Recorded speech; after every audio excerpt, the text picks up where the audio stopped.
Pengadilan Negeri Jakarta Selatan hari ini kembali menggelar sidang pra-peradilan yang diajukan Sekjen PDI Perjuangan Hasto Kristianto. Sidang dimulai pukul 10 pagi waktu Indonesia Barat. Sidang dipimpin Hakim Tunggal Jumianto. Sidang kali ini merupakan sidang lanjutan setelah pihak tergugat, Komisi Pemberantasan Korupsi, berhalangan hadir dan meminta penjadwalan ulang. Tim kuasa hukum Hasto mengaku telah menyiapkan bukti dan saksi untuk membantah penetapan tersangka oleh KPK. Hasto menggugat penetapannya sebagai tersangka kasus suap dan perintangan penyidikan mantan kader PDIP Harun Masiku yang kini masih buron.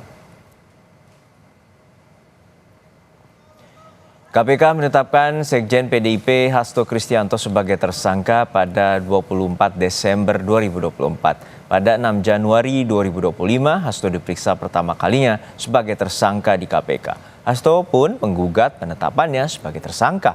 Selain Hasto, kasus buron Harun Masiku kini juga menyeret mantan Komisioner KPU Wahyu Setiawan dan mantan anggota Bawaslu Agustiani Tio.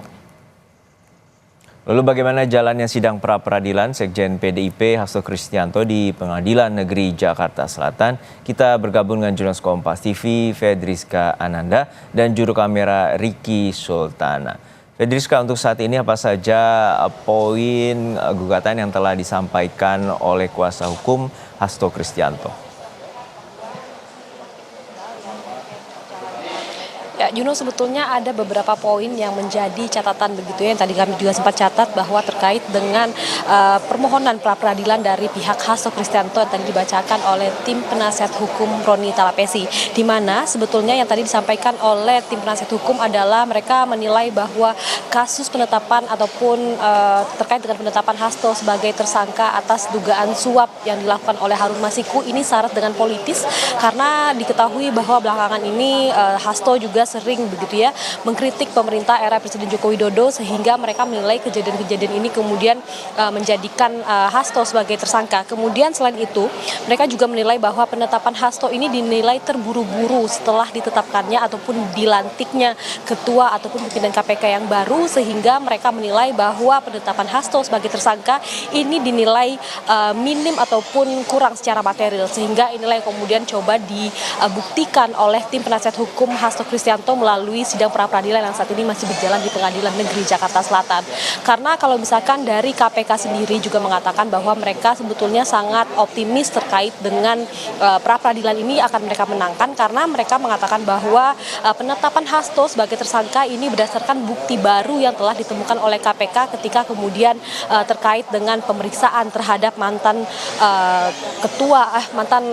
anggota KPU begitu ya, dan juga kemudian dari anggota Bawaslu, dan juga kemudian pemeriksaan yang sudah dilakukan oleh KPK pada hari-hari kemarin, sehingga ditetapkannya Hasto Kristianto ini dinilai sudah mencukupi dan juga sudah memenuhi alat bukti minimal 2 begitu ya untuk menetapkan Hasto sebagai tersangka.